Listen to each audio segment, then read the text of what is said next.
بسم الله والصلاة والسلام على رسول الله صلى الله عليه وسلم. رب اشرح لي صدري ويسر لي أمري واحلل عقدة من لساني يفقهوا قولي. Allah Azza wa Jal increase us in good manners and allow us to benefit as much as we can and implement into our lives. We are continuing our Halaqa series, Mastering Manners.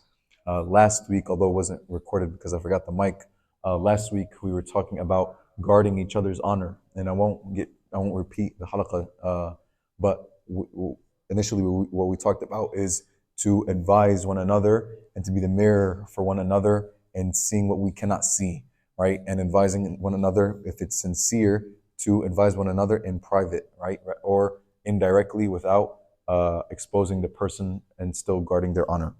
Today, inshallah, we'll be talking about the aspect of smiling, laughing, and joking, right? We'll cover all together, inshallah, tonight. And look at some examples, right? Some we know, and then some that we don't know. We'll talk about some ahadith that are very popular and common, and then others that are less so, inshallah, that we can still, inshallah, extract benefit from. So, kind of piggybacking off of the khutbah that we talked about, لا تحقرن من المعروف شيئا, as the Prophet Muhammad ﷺ says, لا تحقرن من المعروف شيئا ولو أن تلقى أخاك بوجه طلق or طلق, that do not belittle any good deed, even if it is to meet your brother with a cheerful face, right? So this is in regards to smiling. Elsewhere, in another hadith, the Prophet Muhammad ﷺ, he says, تَبَسُّمُكَ فِي وَجْهِ أَخِيكَ لَكَ صَدَقَةً, that to smile in the face of your brother is a charity. And we all know this hadith, right? We've heard it before, we've tried it and we've implemented it in our lives before. But we see testimonies from even the companions of the Prophet Muhammad ﷺ and how the Prophet Muhammad ﷺ dealt with them. And one of those is Jarir, in which he says, ما حجبني رسول الله صلى الله عليه وسلم منذ أسلمت ولا رآني إلا تبسم في وجهي. That since I embraced Islam, Allah's Messenger sallallahu alaihi wasallam never refused to see me, and he did not see me but with a smile on his face. Right, so this is a testimony from Jarir, right? So he is a new Muslim, right? Someone who recently accepted Islam. And we see that how the Prophet Muhammad ﷺ still integrated him and still kept him included. Not to see a new Muslim and not introduce yourself. No, rather the Prophet ﷺ never refused to see him. That is, he always accepted him in, he always included him. And he always met him with a smiling face. And this is how we should be, not just with new Muslims, but with the people that we know and we've seen in the community who have been Muslim for a long time. All right, so this is the statement of Jarir, right, regarding that of smiling, right? When we smile, we should smile and show a smile because it's something contagious, right? To give a smile, right, is to give someone else and make them smile, right? This is how we deal with one another. But what about laughing, right? Because sometimes we talk about the companions and or even the Prophet Muhammad sallallahu alaihi wasallam, and we think of this like a very serious matter, but they also laughed and they also joked, right? They also had their fun times as well. So let's take an insight. عن قتادة قال سئل ابن عمر رضي الله عنهما هل كان أصحاب النبي صلى الله عليه وسلم يضحكون? Did the companions of the Prophet Muhammad صلى الله عليه وسلم, did they laugh? This was a question that was asked to Ibn Umar. Like, did they used to laugh? Like, was this something normal? قال قتادة قال نعم والإيمان في قلوبهم أعظم من الجبال. That yes, they used to laugh, and the faith that was in them was as strong or was as great as mountains. Right? So this was the description of the companions of the Prophet Muhammad sallallahu alaihi wasallam. They used to laugh with one another. They used to joke with one another. This is not serious all the time. However, when it's time to be serious, it's time to be serious. And when it's time to have that faith and show that iman, right, then we have that faith and we show that iman. But we need to be wary when it comes to laughing, and that is not to laugh too much. Right? This is something that some may fall into, right? That we need to be careful not to over laugh, right? Not to over laugh. And this was told to us in a hadith by Abu Hurairah radiallahu anhu, that the Prophet Muhammad sallallahu alaihi wasallam, he says, لا تكثروا الضحك لا تكثروا الضحك فإن كثرة الضحك تميت القلب. He says, do not laugh a lot, for much laughter kills the heart. كما قال رسول الله صلى الله عليه وسلم. That is, in other words, that it hardens the heart. It's not something, or it's not of good manners to overly laugh. You're laughing and laughing and laughing, and you don't stop laughing, and you're overly laughing. Right? This is not of etiquette. It's okay to laugh, right? But don't overdo it. Don't overdo it. Where, for example, you're seeing everyone. Now you're becoming a distraction for everyone around you. It's okay to laugh. It's okay to smile. But we see even the Prophet ﷺ, he smiled more than he laughed. Right? He would smile, and that was enough. If he laughed, he laughed. But he wouldn't overdo it, right? He wouldn't overdo it. Now, what about joking, right? What about joking? قالوا يا رسول الله إنك تداعبنا قال إني لا أقول إلا الحق.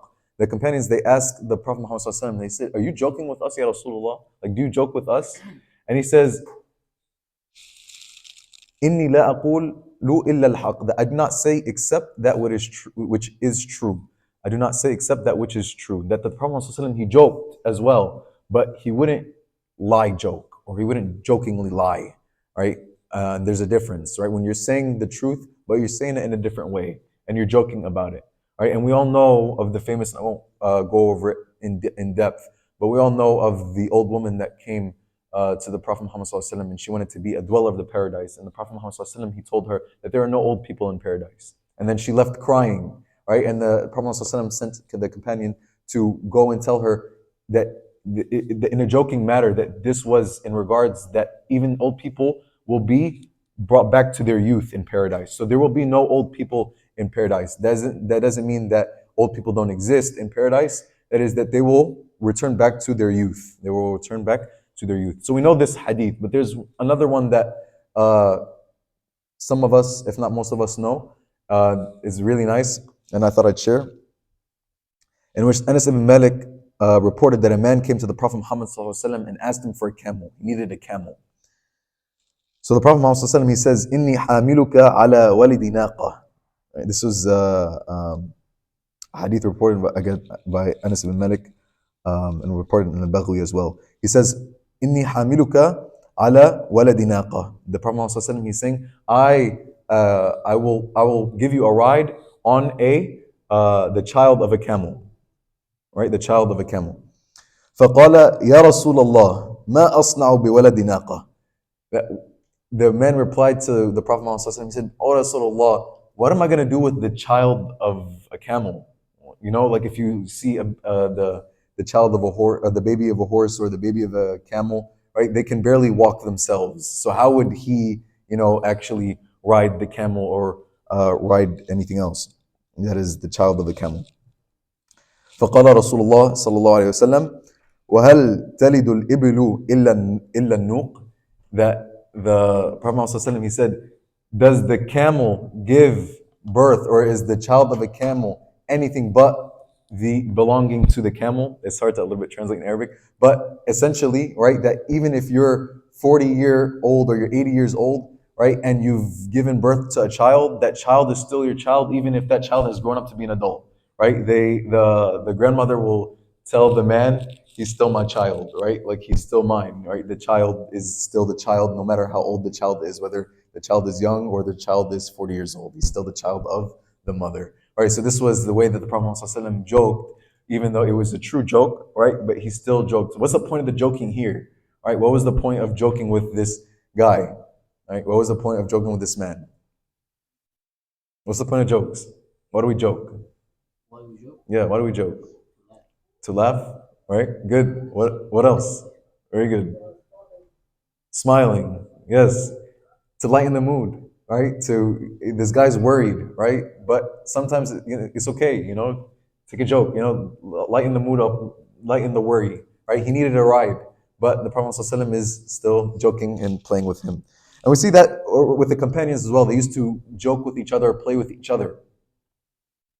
Bakr ibn Abdullah said, كان أصحاب رسول الله صلى الله عليه وسلم يتبادحون بالبطيخ. That the companions of the Prophet Muhammad صلى الله عليه وسلم, they used to hurl watermelon at one another. Wait a second. Isn't this haram? Isn't this wasteful? What's meant in the hadith is the outer shell of the watermelon. Right? You eat the watermelon, and the leftover is the green part. So they used to play with one another and like hurl watermelon pieces at each other. Right? This wasn't the actual watermelon. This was the leftover of the watermelon. So this is how they used to joke with one another. Right? But the Bakr ibn Abdullah, he continues. He says, "فإذا كانت الحقائق كانوا هم الرجال."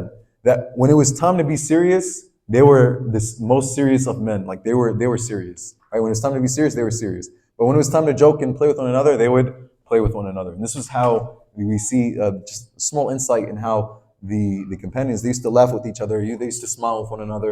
They used to joke with one another, right? And this is how we should be with each other as well. When it's time to be serious, let's be serious. But when it's time to smile, joke, and laugh, right? We should do it again, but not over laugh. We should do it in moderation. May Allah Azza wa Jalla enable us to implement this in our lives. ربنا ظلمنا انفسنا وان لم تغفر لنا وترحمنا لنكونن من الخاسرين. رب اغفر وارحم وانت خير الراحمين. اللهم رب اغفر لنا ذنوبنا ما قدمنا وما اخرنا وما اسررنا وما اعلنا وما انت اعلم به منا. اللهم ساعد اخواننا المستضعفين في كل مكان، في فلسطين وفي الشام وفي كل مكان يا رب العالمين. يا ربنا تقبل منهم شهداءهم وارحم موتاهم واشف مرضاهم. ربنا اغفر لهم وارحمهم وعافهم وعاف عنهم وادخلهم الفردوس الاعلى وانت ارحم الراحمين. ربنا ادخلنا الفردوس الاعلى وانت ارحم الراحمين. ربنا ظلمنا انفسنا وان لم تغفر لنا وترحمنا لنكونن من الخاسرين ولنكونن من الهالكين. رب اغفر لنا ولوالدينا رب ارحمهما كما ربونا صغارا. اللهم انا نسالك علما نافعا ورزقا طيبا وعملا متقبلا وسلام على المرسلين والحمد لله رب العالمين. سبحانك اللهم وبحمدك اشهد ان لا اله الا انت استغفرك واتوب اليك. Anything that I've said that is correct is from Allah and Allah Azza wa Jalla alone. And anything that I've said that is incorrect is from myself and from shaitan. And I ask Allah's forgiveness for me and for all of you. Wassalamu alaikum wa rahmatullahi wa barakatuh.